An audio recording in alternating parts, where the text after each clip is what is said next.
Hello viewers, आज की video में हम परीक्षा के अंकों का प्रतिशत निकालना सीखेंगे। तो यहाँ अगर आप देखें तो पूर्णांक हमारा 500 है और प्राप्तांक हमारा 400 दिया हुआ है और हमें प्रतिशत निकालना है। तो सबसे पहले तो हम पूर्णांक समझ लेते हैं कि क्या होता है।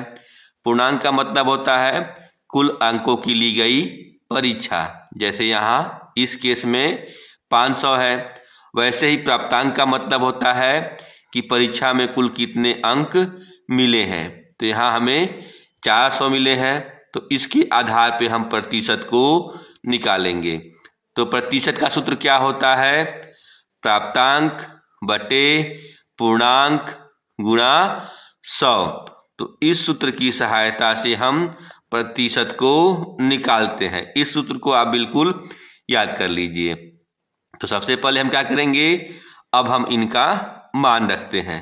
तो सबसे पहले यहाँ हमारा प्राप्तांक है और प्राप्तांक हमारा कितना दिया हुआ है? 400। तो हम प्राप्तांक के स्थान पे 400 लिख लेते हैं। इसके बाद ये नीचे हमारा बट्टा है, तो हम यहाँ 400 के नीचे बट्टा का चिन्ह लगा देते हैं। इसके बाद नीचे हमारा ये पूर्णांक है। पूर्णांक हमारा कितना दिया हुआ है? 500। तो हम यहाँ पूर्णांक के स्थान पे 500 लिख लेते हैं। इसके बाद ये हमारा गुणा का चिन्ह है, तो हम यहाँ गुणा का चिन्ह लगा देते हैं। इसके बाद ये हमारा 100 है, तो इस 100 को हम यहाँ नीचे लिख लेते हैं। अब हम इसको हल करेंगे। अब हम अगर नीचे देखें तो यहाँ 500 में हमारे 2 जीरो है और ऊपर हमारा 100 में भी 2 जीरो है। तो हम क्या करते हैं, नीचे के 2 जीरो से ऊपर के 2 जीरो को काट देते हैं। तो हमने ये 2 जीरो को नीचे वाले और 2 जीरो ऊपर वाले काट दिए। अब हमारे पास क्या बच गया?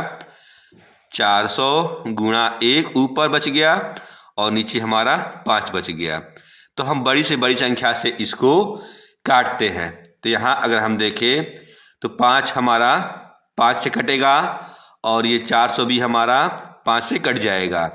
तो सबसे पहले हम नीचे 5 को 5 से काटते हैं, तो हमें क्या मिलता है?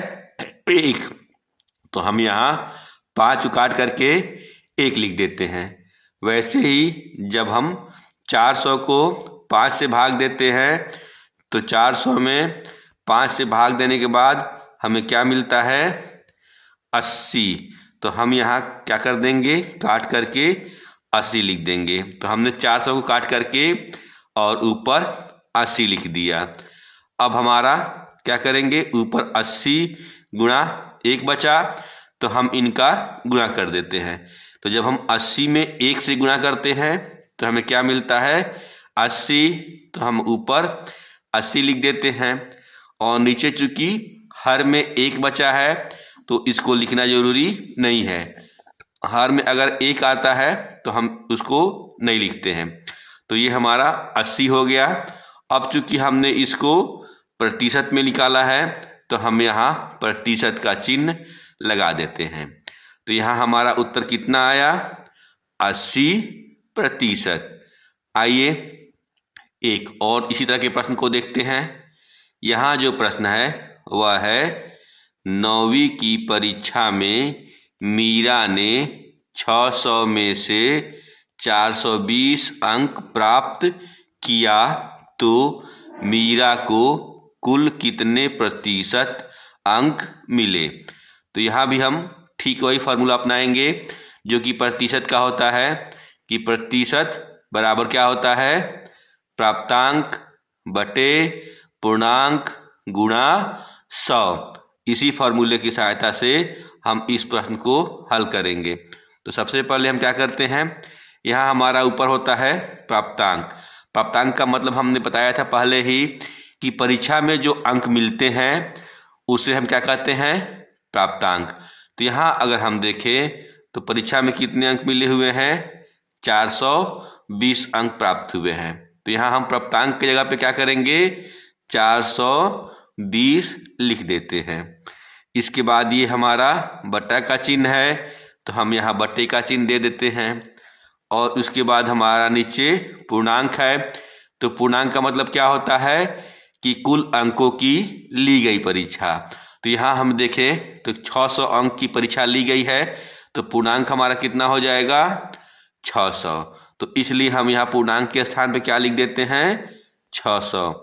यहाँ हमने 600 लिख दिया। और फिर ये हमारा गुणा का चिन्ह होता है, तो इसको हम वैसे का वैसे यहाँ उतार देते हैं। और फिर ये हमारा 100 है, तो 100 भी यहाँ ऊपर हम लिख देते हैं। तो अब हमने सवाल को समीकरण के रूप में लिख दिया। अब हम इसको हल करेंगे। तो सबसे पहले हम नीचे हमारा क्या है, नीचे हमारा 1 0 है, तो 1 0 से हम क्या करते हैं ऊपर वाले 1 0 को काट देते हैं। तो हमने नीचे वाले 1 0 से ऊपर वाले 1 0 काट दिया। और फिर हमारा यहाँ फिर भी 1 0 बचा हुआ है, तो इस 1 0 से हम इस 100 में से 1 0 को काट देते हैं। तो अब हमारा नीचे क्या बच गया 6, और ऊपर बच गया हमारा 42 गुणा 10।